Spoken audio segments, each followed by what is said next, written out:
Vamos fechar os nossos olhos neste momento e vamos orar.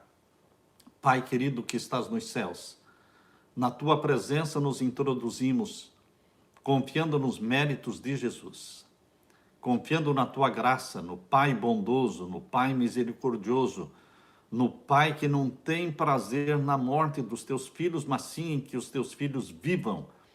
É em nome de Jesus que nos dirigimos a ti, Pai amado, suplicando a tua bênção sobre todos os que estão sofrendo por esta doença maligna, por esta pandemia que foi inventada por Satanás e que tem afligido o teu povo. Peço em nome de Jesus que o Senhor venha confortar o coração dos pais, das mães, das esposas, dos maridos que estão sofrendo e orando. Enxuga-lhes as lágrimas, Pai. Que este sábado seja um sábado de bênçãos. Que o Senhor venha enxugar as lágrimas dos teus filhos e dar-lhes um presente de sábado, um presente de bênção, um presente de cura, um presente de restauração, um presente de libertação. Que o Senhor venha trazer vida para aqueles que estão morrendo, que o Senhor venha trazer vida e trazer oxigênio para aqueles que não têm oxigênio, que o Senhor venha oxigenar o sangue deles, Pai, fazer funcionar o pulmão deles, que o Espírito Santo repouse sobre os teus filhos que estão nas unidades de intensivas, Pai, nos UTIs, que o anjo do Senhor se acampe ao redor deles, colocando a mão sobre eles e curando-os para a glória do teu nome, Jesus Cristo. Ouve as orações de todos, derrama sobre nós o Espírito Santo, abre a nossa mente para entendermos a tua vontade para a nossa vida, que o Senhor nos dê a iluminação do céu, para entendermos a tua palavra nesta manhã, que o teu Santo Espírito esteja trabalhando em todos os corações, em todos os lugares, neste momento. É em nome de Jesus que nós pedimos e agradecemos. Amém, Senhor. Amém. Meus queridos, o tema escolhido para hoje, que nasceu na mente de Deus e que foi colocado na nossa mente, o desejo de falarmos sobre esse tema, você já pediu para morrer? Pense um pouco. Você já pediu para morrer? Em algum momento da sua vida, você fez esse pedido? Ó Senhor, não aguento mais. Basta, Senhor. Basta, eu não quero viver mais. Eu estou fazendo esta pergunta para você, porque eu também já tive e tenho os meus momentos difíceis. Quem é que não anda pelo vale da sombra da morte? Você nunca andou pelo vale da sombra da morte? Eu já andei pelo vale da sombra da morte. Momentos em que nós vemos somente trevas, nós choramos, nós caímos aos pés de Jesus Cristo, nós clamamos, nós nos angustiamos, momentos em que a gente chega a dizer, Senhor, chega, Senhor, não quero mais viver, já cumpri com a missão que o Senhor me deu. E queridos, o que nós ouvimos da parte de Deus é uma voz dizendo, não ainda, Samuel, não ainda. Você ainda não terminou a missão aqui na terra. Queridos, Deus tem sim um plano para a sua vida, um plano para a minha vida. Existem vales da sombra da morte e todos nós vamos passar pelo vale da sombra da morte. Não escolheríamos passar pelo vale da sombra da morte se fosse nossa escolha. Mas não é nossa escolha. Uma vez que nós somos filhos e filhas de Deus, uma vez que nós pedimos que Deus cumpra a vontade dele na nossa vida, então ele é que vai nos conduzir. E intencionalmente, muitas vezes, Deus nos leva pelos vales da sombra da morte, para que nós sejamos dependentes dele. Existem vales que nós não escolheríamos atravessar, mas Deus nos conduziu por ali. Existem caminhos, por exemplo, na história do povo de Israel, quando Deus tirou o povo de Israel do Egito, levando-o para a Palestina, para a terra prometida, existia um outro caminho mais curto, mais cômodo, mais confortável, mas Deus escolheu levar os seus filhos pelo deserto, pelo caminho mais difícil. Por quê, Senhor? Por quê? Atravessar deserto nunca foi fácil. Nunca foi fácil. Quem é que não tem seus desertos? Quem é que não tem os seus desertos? Deus intencionalmente permite que andemos pelo deserto, porque é ali que vamos sentir a nossa insuficiência. É ali que nós vamos sentir a nossa impotência, a nossa fragilidade de sobreviver. É no deserto que nós aprendemos a comer e a beber das mãos de Deus. Foi ali que Deus deu o maná para eles comerem, deu a água para eles beberem. Eles dependiam do pão e da água das mãos de Deus. Foi ali que Deus dava uma nuvem cobrindo o seu povo no deserto, para que não fossem afligidos pelo sol durante o dia e pelo frio durante a noite. Eles eram totalmente dependentes de Deus, e Deus ama que você seja dependente dele. Deus não quer que você sofra, não quer que eu sofra, mas ele permite que nós soframos, ele permite que andemos pelo vale da sombra da morte, mas ele não nos permite andar sozinhos, ele vai conosco. Ele está andando conosco, ele nunca nos larga, ele não nos abandona. Deus enxerga as imperfeições dentro de nós e, porque ele nos ama, exige que cresçamos. O amor de Deus não se agrada em nos deixar em nossas fraquezas, e por essa razão Deus permite a noite escura vir sobre nós. Ele nos priva de todos os prazeres, permitindo momentos difíceis e uma escuridão interior. Desta forma, Deus consegue arrancar de dentro de nós todos os vícios e substituí-los por virtudes. Quando atravessando o deserto, nos tornamos como crianças dependentes dos seus papais, crianças indefesas que precisam ser cuidadas, precisam ser alimentadas. O deserto pode ser chamado de a noite escura da alma. É ali, no deserto, que o orgulho se transforma em humildade, a avareza em simplicidade e a ira se transforma em felicidade, e o luxo em paz, e a glutonaria em moderação, a inveja em alegria e a indolência se transforma em força. Nunca alma alguma crescerá profundamente na vida espiritual, a menos que Deus trabalhe passivamente naquela alma durante a travessia do deserto. Lendo a Bíblia, nós vamos descobrir na Bíblia como é que Deus trata. Como é que Deus trata? Nós descobrimos que, lendo a Bíblia, eu descobri que é pecado tirar a própria vida. Estudando a palavra de Deus, eu descobri que é pecado tirar a própria vida. Mas eu também descobri que não é pecado pedir para morrer. Mas como, pastor? Não. Você vai encontrar na Bíblia exemplos de pessoas que pediram para morrer. Queridos, momentos de desespero, momentos em que a morte seria um alívio. E assim, queridos, nós queremos conduzir o estudo para lermos agora o livro de Reis. 1 Reis, capítulo 19. O primeiro livro de Reis, capítulo 19, abra sua Bíblia. Veja o exemplo que temos aqui na vida do profeta Elias. Primeiro livro de Reis, capítulo 19, e os versos 1 até o verso 5. Aqui nós lemos: E Acabe fez saber a Jezabel tudo quanto Elias havia feito e como totalmente matara todos os profetas à espada.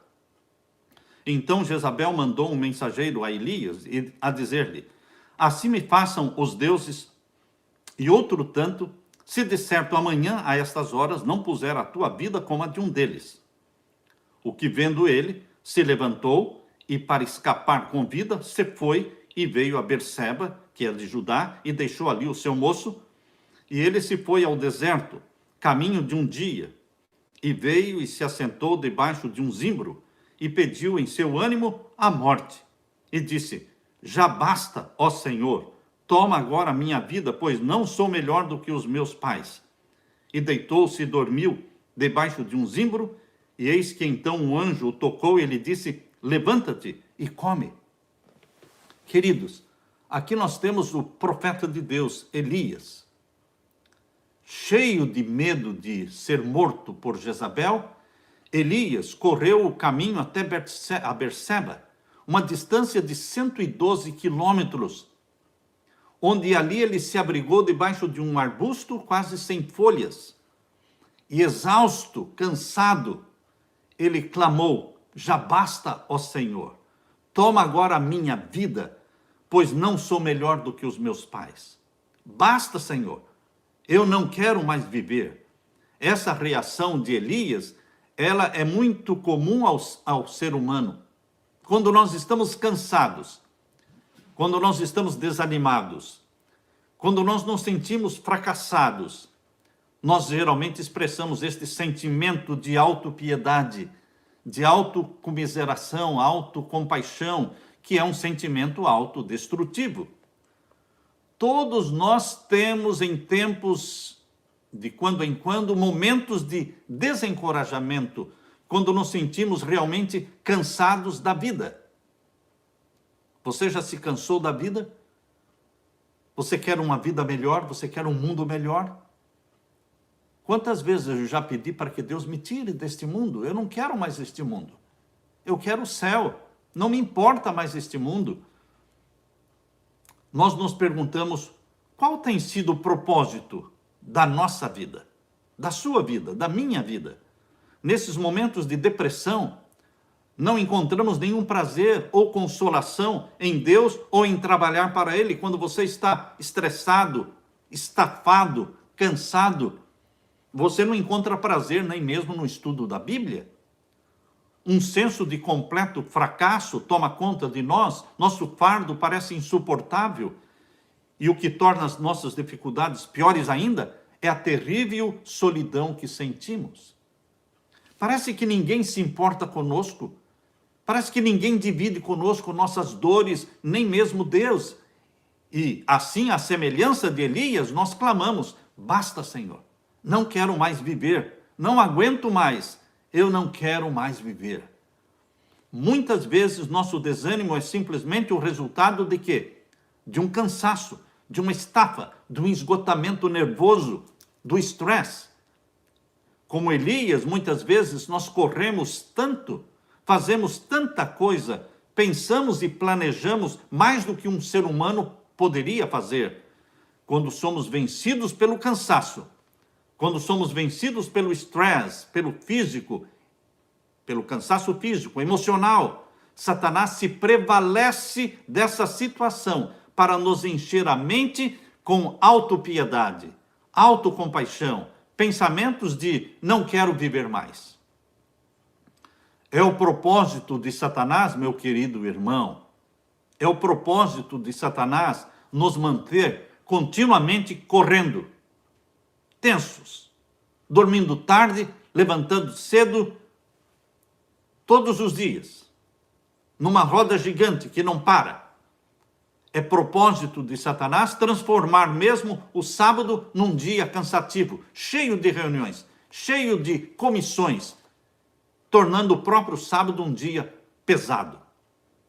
Pensamos em fazer a vontade de Deus, mas não estamos fazendo a vontade de Deus correndo tanto, esgotando-nos fisicamente, emocionalmente, espiritualmente, até chegarmos ao ponto de exaustão total. Satanás estará feliz se conseguir nos manter correndo sempre, apressados sempre. Mas Satanás treme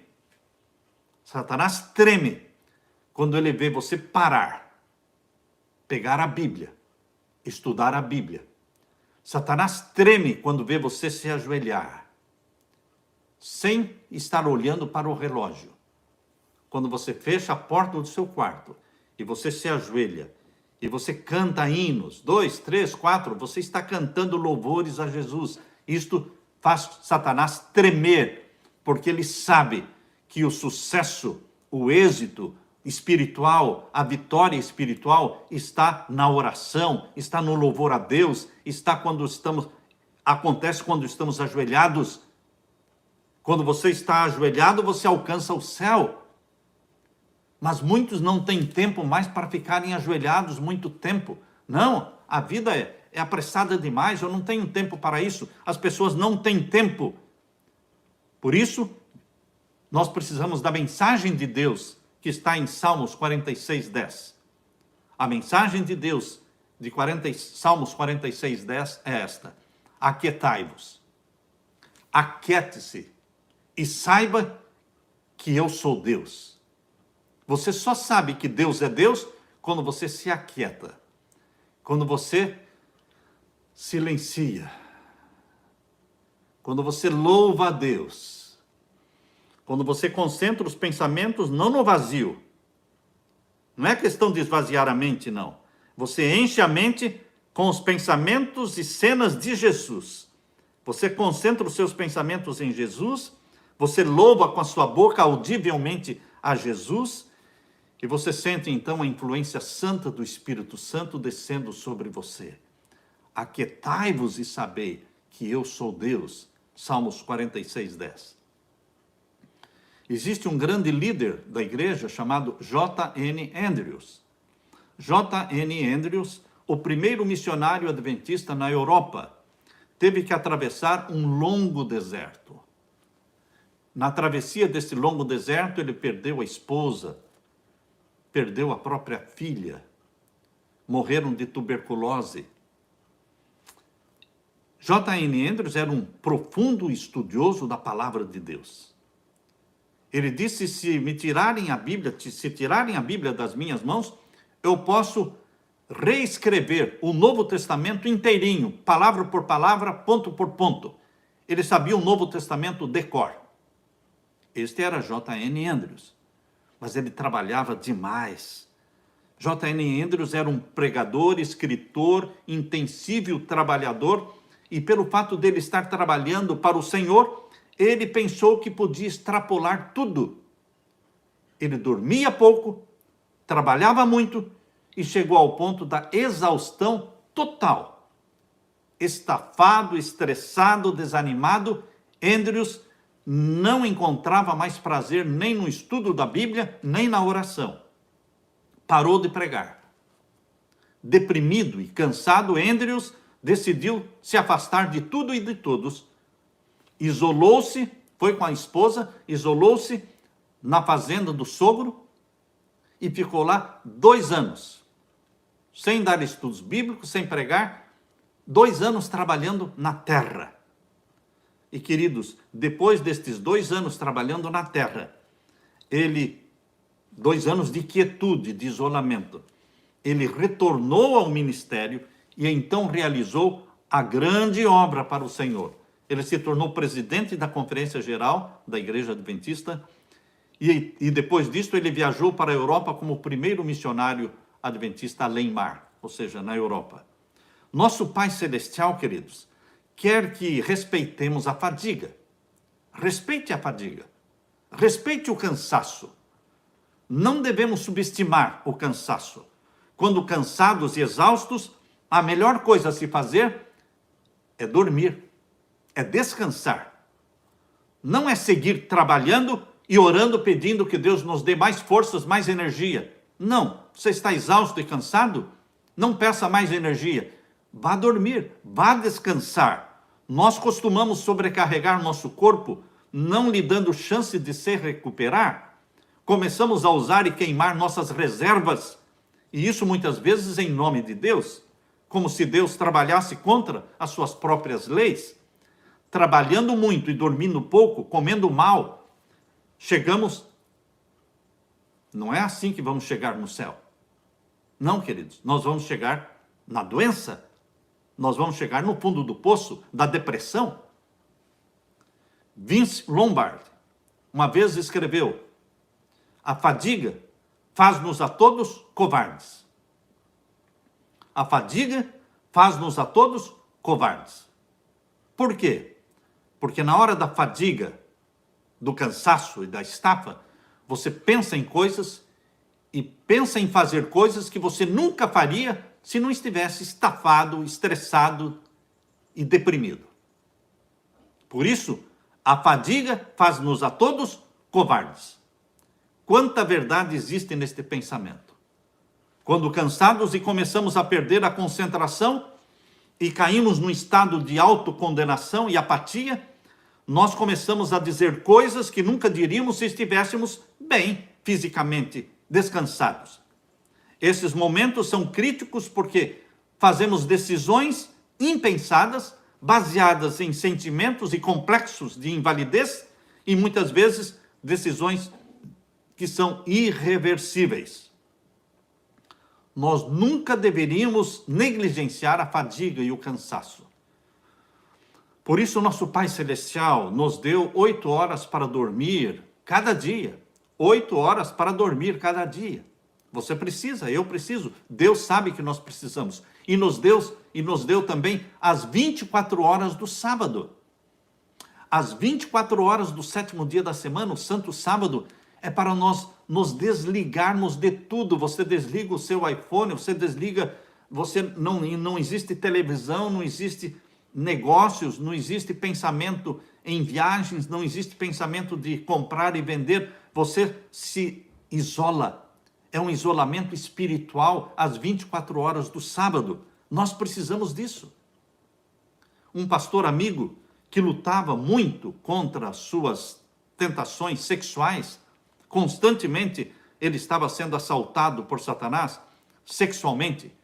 Ele disse para mim: olha, Samuel, eu me sinto muito mais tentado quando chega lá por 11 da noite, meia-noite, nestas altas horas da noite é que eu me sinto muito mais fraco e vulnerável.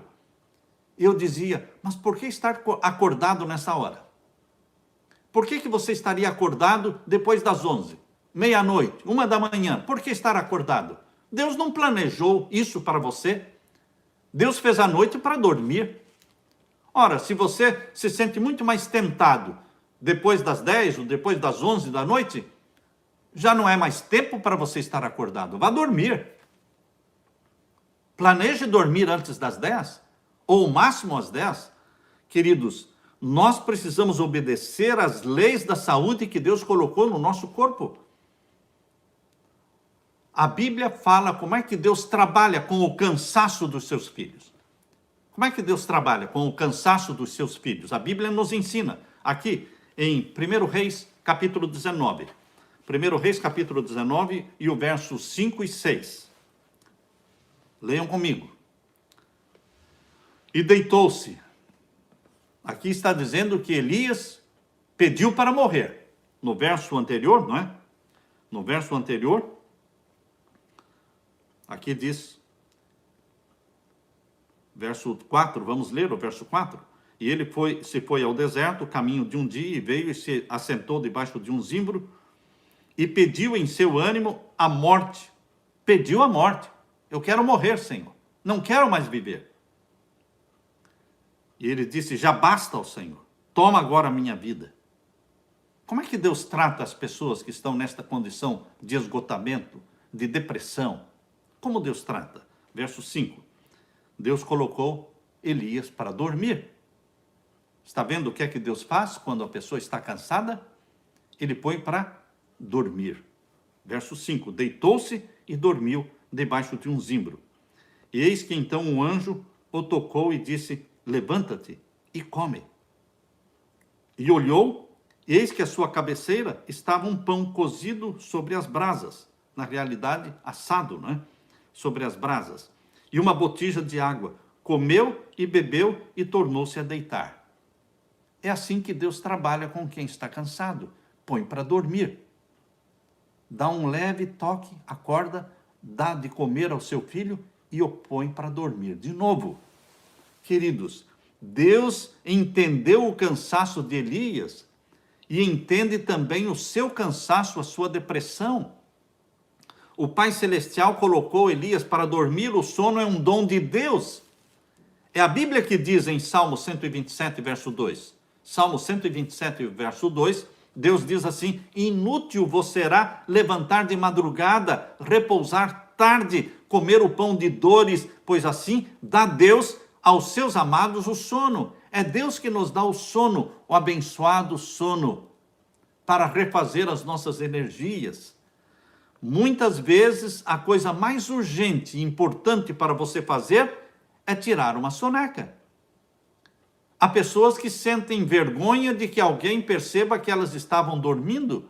Não, queridos, não é vergonha dormir, não é vergonha descansar. faz parte do plano de Deus. Ser um cristão consagrado, ser um cristão espiritual, não significa ser agitado, estar correndo sempre. Às vezes, quando a gente telefonava para a casa de um pastor amigo, e a esposa dizia, ele já saiu. Queridos, não é hora de sair. De manhã é para o pastor ficar ali estudando a Bíblia, meditando. Eu sempre dediquei a parte da manhã inteira na minha vida, toda a parte da manhã na minha vida de pastor, eu sempre dediquei para o estudo, para a comunhão com Deus. Desde que eu me levantava, eu saía fazer a minha caminhada, o exercício físico, e então ficava depois até a hora do almoço estudando, orando. Queridos, não é correndo que alcançamos o sucesso. É aos pés de Jesus Cristo que vem a bênção, o Espírito Santo, a santidade.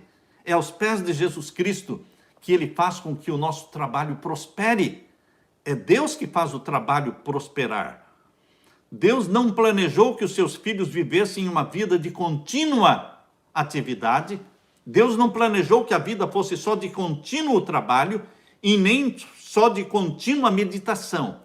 Não é contínua meditação e não é contínuo trabalho. A vida de Jesus, ela era dividida entre o monte da oração e o convívio com as multidões. Veja a vida de equilíbrio de Jesus, o monte da oração e o convívio com as multidões. Ser um obreiro de Deus responsável não significa correr o tempo todo. Temos que aprender a dizer não para muitas coisas. Há pessoas que não sabem dizer não. Dizem sim para todos e aí ficam estafadas, ficam desanimadas, ficam cansadas, se esgotam. Há pessoas egoístas, desequilibradas, que são chefes e exigem do seu time de trabalho que eles também corram o tempo todo. Não. Ser um filho e uma filha de Deus também significa ter tempo para comer, ter tempo para dormir e relaxar, como foi o caso de Elias. Deus enviou um anjo para tocar Elias. O anjo tocou Elias, diz aqui, 1 Reis capítulo 19, e o verso 6. Verso 5, e deitou-se e dormiu debaixo de um zimbro, e eis que então um anjo o tocou. Na hora de acordar, o anjo veio e o tocou levemente. E disse, levanta-te e come. Levanta-te e come. E agora o verso 7, pela segunda vez, veja, verso 7. E o anjo do Senhor tornou segunda vez e o tocou. Na segunda vez que ele foi colocado para dormir, o anjo o acordou de novo. E o anjo do Senhor tornou segunda vez e o tocou. Disse, levanta-te e come. De novo. De novo. Por quê? Porque muito comprido te será o caminho. Você vai caminhar muito. E o verso 8 diz, levantou-se, pois, e comeu e bebeu. E com a força daquela comida, caminhou 40 dias e 40 noites até Horebe, o monte de Deus. Com aquele lanche que o anjo deu, ele foi alimentado 2 vezes pelo anjo, com aquele lanche, ele caminhou 40 dias e 40 noites até o monte Horebe, ou seja, o monte Sinai, o monte sagrado de Deus. Deus nos acha quando nós estamos deprimidos, quando estamos de cabeça baixa, quando estamos escondendo o rosto, olhando para baixo, quando estamos com lágrimas nos olhos, ou até mesmo sem força para chorar temos. Deus vem até nós para nos tirar da fadiga. Deus nunca acorda alguém para o desapontamento. Deus nos acorda sim para boas coisas que Ele tem nos preparado. Amém? Aleluia. João, que conhece o amor de Deus conheceu o amor de Deus deitado no peito de Jesus Cristo, ele escreveu assim na sua primeira carta de João, capítulo 4, e o verso 16. João disse, e nós conhecemos e cremos no amor que Deus nos tem. Deus é amor. Nosso descanso é a certeza do amor do nosso Pai, que nos coloca para dormir e nos acorda para comer. Foi o pai que preparou o lanche para Elias e colocou-o para dormir a segunda vez. Que Deus é este? Que pai é esse? Eu não preciso de outro Deus que envia os anjos para cuidar de nós. Envia os anjos para nos dar de comer e de beber. Talvez a melhor maneira de conhecermos o nosso Deus seja experimentá-lo em tempos de profundo desânimo, quando nos sentimos imerecedores de tal amor. Com a força daquela comida e daquela bebida, Elias caminhou 40 dias e 40 noites até chegar no Monte Sinai. Lá, Elias entrou numa caverna e passou a noite ali, dormiu ali. E agora eu convido você para que leia comigo o que está no capítulo 19, 1 Reis, capítulo 19, e os versos 9 até o verso 13. 1 Reis, capítulo 19, e os versos 9 até o verso 13. E ali entrou numa caverna e passou ali a noite. E eis que a palavra do Senhor veio a ele. E lhe disse: que fazes aqui, Elias? A palavra do Senhor veio para Elias quando ele estava dentro da caverna. Muitas pessoas não querem ver ninguém, querem se isolar, querem entrar na caverna. Estão deprimidas, estão cansadas, não querem falar com ninguém, não querem ver ninguém. Elias estava nessa situação, lá dentro da caverna, escura. E ali a voz de Deus foi ouvida. Deus perguntou: que fazes aqui, Elias? Que fazes aqui? E o verso 10. E ele disse: tenho sido muito zeloso. Percebam que Elias não respondeu a pergunta que Deus fez. Em vez de responder a pergunta: que fazes aqui, Elias? Elias começou uma ladainha. Elias começou uma ladainha de autopiedade.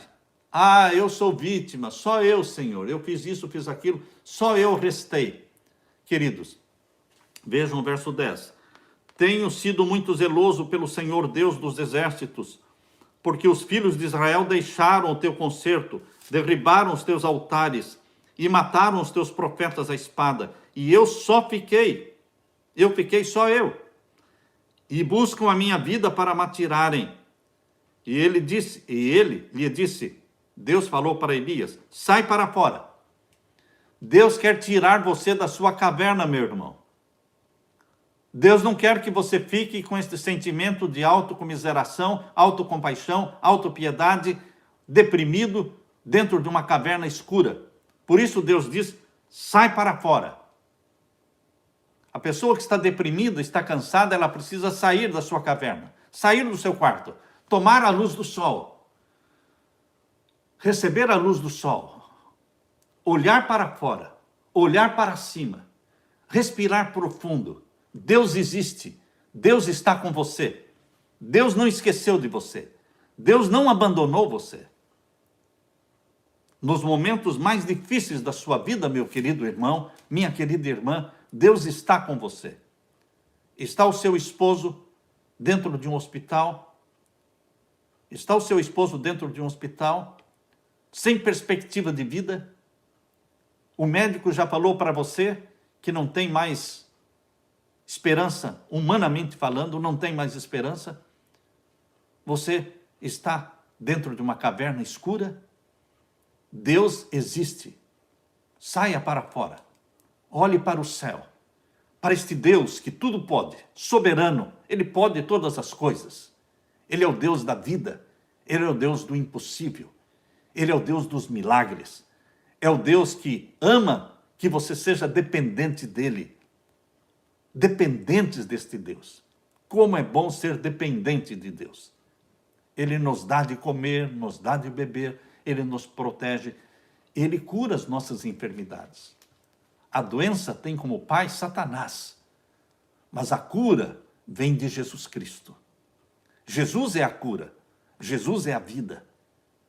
E não é vontade de Deus que os seus filhos fiquem sofrendo, mas Jesus quer que você saia da caverna.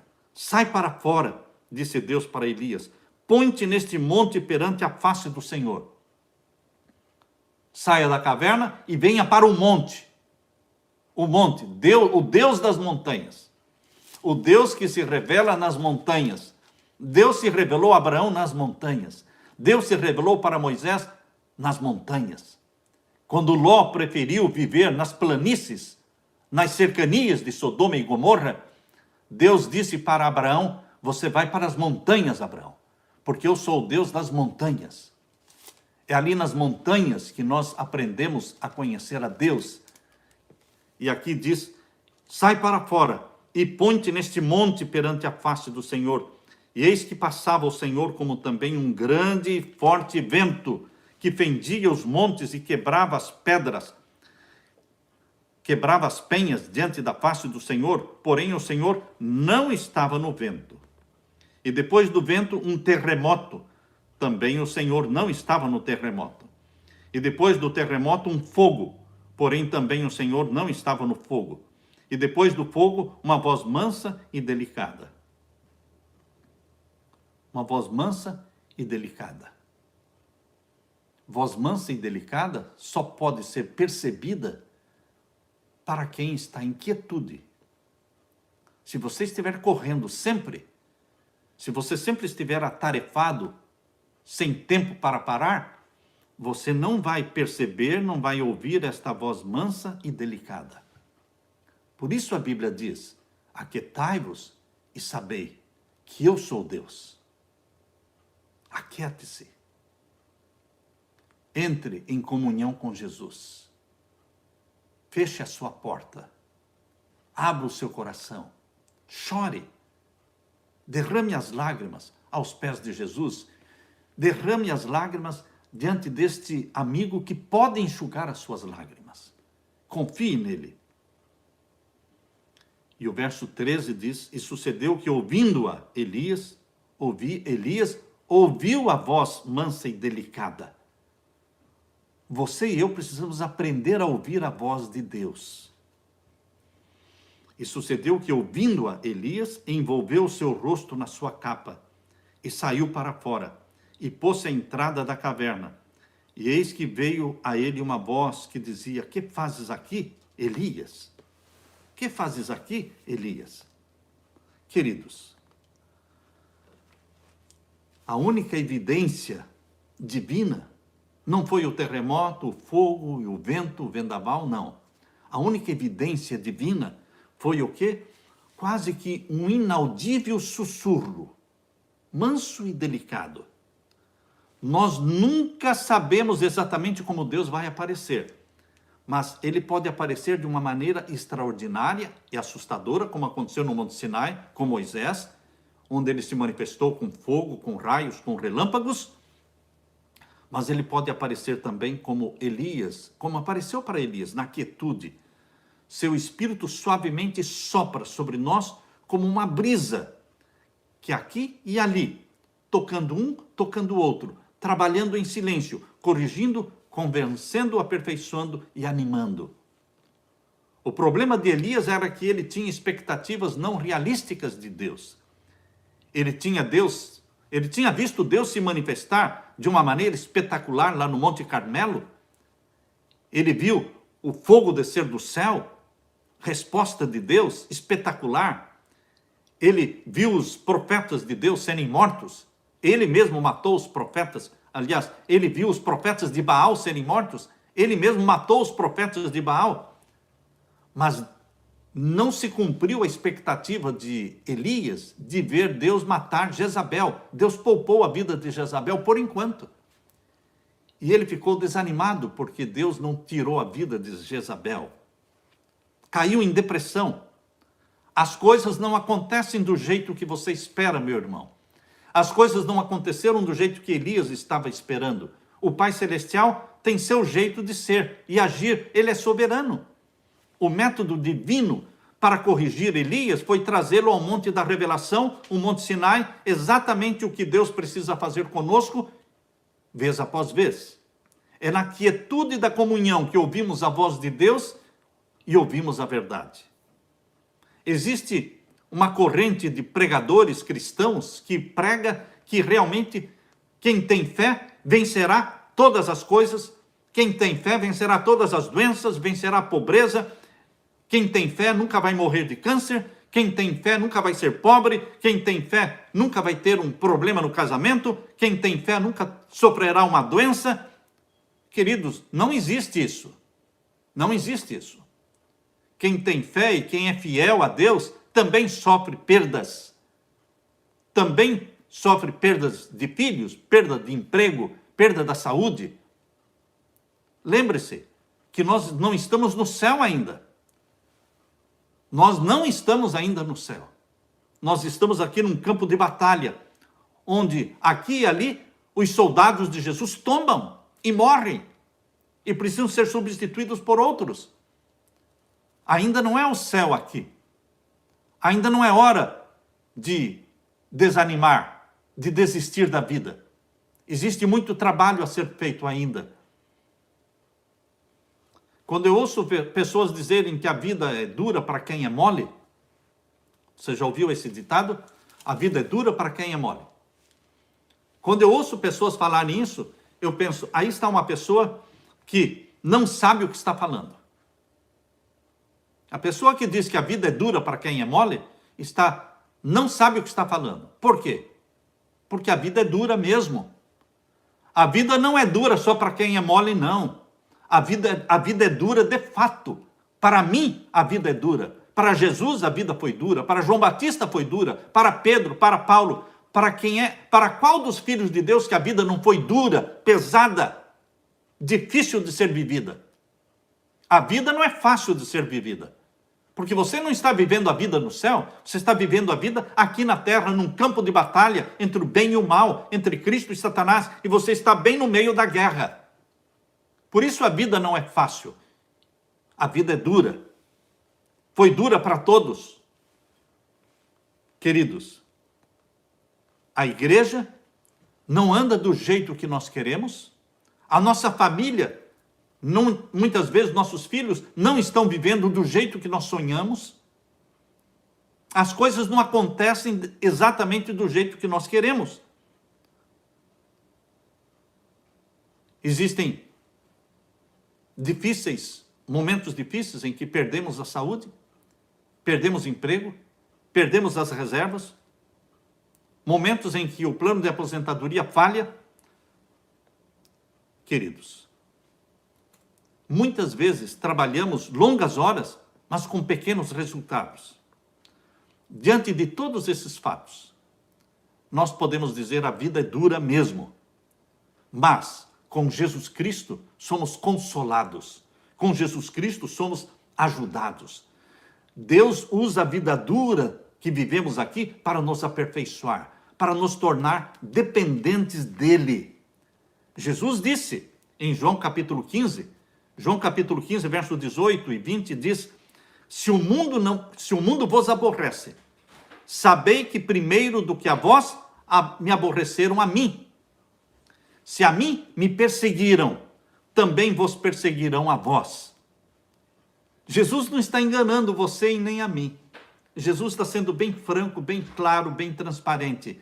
Perseguiram a mim, perseguirão a vós. Se você é meu, diz Jesus, vão perseguir você. Eu costumo dizer que não é o mundo que nos persegue, é a própria igreja que persegue. Eu costumo dizer que dentro da igreja existem dois grupos: dos perseguidores, desde o tempo de Jesus. Desde o tempo de Jesus, a igreja de Deus tinha dentro dela o grupo dos perseguidores e dos perseguidos. Agora, você escolhe em que grupo você quer estar. Você quer ser perseguidor? Ai de você. Você está entre os perseguidos? Regozijai-vos e alegrai-vos quando vos perseguirem e disserem todo o mal contra vós, porque assim também fizeram aos seus pais, os profetas, no passado. Queridos, Fred Smith uma vez escreveu, dizendo: com Deus qualquer coisa é possível, mesmo o fracasso. Pense um pouquinho. Com Deus qualquer coisa é possível, mesmo o fracasso. Por que Deus de vez em quando permite o fracasso? Por quê? Porque Ele quer nos humilhar Ele quer nos humilhar. Ele quer nos salvar de nós mesmos. Ele quer nos ensinar a sermos dependentes dele. Por isso ele às vezes permite humilhação e fracasso. Mas nós não devemos nos preocupar, porque os eventos que nós chamamos de fracassos e de tragédias são as oportunidades de Deus trabalhar. Deus sabe como tirar glória para o seu nome desses momentos de humilhação. A hora de mais profunda humilhação, quando nos sentimos totalmente desqualificados, este é o momento que está para raiar um novo dia. Lembre-se que a hora mais escura da noite é exatamente antes de raiar o novo dia. Quanto mais difícil for a sua vida, o momento mais difícil, mais escuro, lembre-se que isto vai passar rápido. E o sol vai brilhar, o sol da justiça vai brilhar sobre você. Queridos, há muitas coisas acontecendo, muito mais coisas acontecendo do que aquelas que nós podemos ver.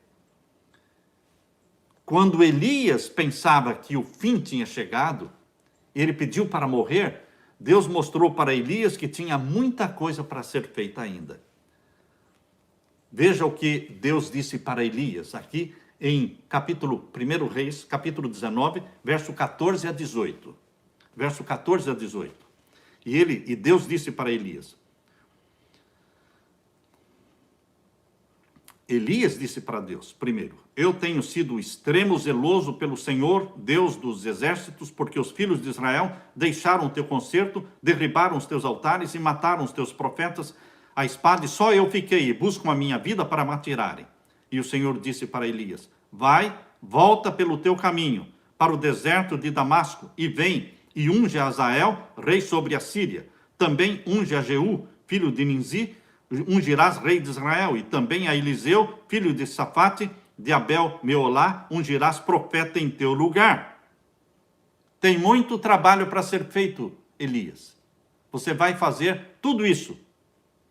E vai escolher e vai ungir o teu sucessor. Queridos, a palavra de Deus para Elias foi, volte, Elias. Volte. Ainda tem muito trabalho para ser feito. Você não chegou no fim da linha. Não, não é o fim da linha. Você vai ungir Azael, rei da Síria, vai ungir a Jeú como rei sobre Israel e vai ungir o escolhido de Deus para ser o teu sucessor, o profeta Eliseu. Elias não podia controlar as suas emoções, seus sentimentos negativos, e Deus não insistiu sobre esse ponto. Deus sabia e sabe que as nossas emoções depressivas continuam um longo tempo, mesmo depois de as causas serem removidas. A tristeza precisa de tempo para desaparecer. Deus não pediu para Elias mudar o seu humor, mas Deus pediu para Elias, vem para fora. E aí falou, volte, Elias, volte para a vida, volte para o trabalho. Você ainda está no jogo e o jogo ainda não acabou. John White escreveu, não há lugar para desistir, meu irmão. Não há lugar para desistir. A batalha é muito maior do que as nossas humilhações pessoais. Sentir pena ou autocomiseração é totalmente inapropriado para o Filho de Deus. Pare de sentir autocompaixão. Sobre um tal soldado, eu derramaria um balde de água gelada. Eu o empurraria para que continuasse andando, colocaria a espada em sua mão e gritaria, agora lute. Não terminou a corrida ainda. Não terminou a luta. Você está pedindo para morrer, mas eu estou dizendo que não é hora ainda. Não é hora ainda. Que fazes aqui? Saia da caverna, volte para a vida. Nós podemos voltar para a luta, e Deus quer que voltemos para a luta, mas que tenhamos tempo, diariamente, aos pés de Jesus, de quietude cristã. J.N. Andrews, depois de 2 anos dentro da caverna, ou seja, na fazenda do sogro, trabalhando na terra, depois de 2 anos ele voltou para a atividade e se tornou um grande missionário de Jesus Cristo. Levante a cabeça, meu irmão. Deus quer que você volte. Eu termino lendo Efésios, capítulo 6, verso 10. Abra a sua Bíblia em Efésios, capítulo 6, e o verso 10. Esse texto diz assim: no demais, irmãos meus, fortalecei-vos no Senhor e na força do seu poder. Fortalecei-vos, meus queridos irmãos, na força do seu poder. Em Jesus Cristo você vai encontrar força, amparo. Ao lado de Jesus Cristo, Ele te dá de comer, de beber e te dá força para caminhar. Queridos, nós não chegamos no céu ainda. Muito em breve vamos chegar ao céu. Muito em breve você vai ouvir: bom está, servo bom e fiel. Foste fiel no pouco, sobre muito eu te colocarei. Entra no gozo do teu Senhor. Mas ainda não chegamos lá. Nós ainda estamos atravessando o deserto. Logo vamos chegar na terra Canaã, a terra que emana leite e mel, a terra da promessa, onde vamos viver eternamente com Jesus Cristo. Mas ainda não chegamos lá. Levante a cabeça, olhe para Deus e diga: que queres que eu faça, Senhor? Eis-me aqui, envia-me a mim, enche-me do Espírito Santo, derrama sobre mim o teu Santo Espírito. É neste momento, Pai querido, que eu oro pelos meus irmãos. É neste momento que eu peço que o Espírito Santo venha confortar o coração dos pais, das esposas, dos maridos, que têm filhos e têm cônjuges que estão sofrendo no leito da dor, na doença. Pai eterno, conforte esses corações, anima-os. Abençoa-nos a todos que estamos te buscando em oração neste momento. Que o Espírito Santo seja derramado sobre todos nós. É em nome de Jesus que suplicamos e agradecemos. Amém, Senhor. Amém. Fique com a paz de meu Senhor Jesus.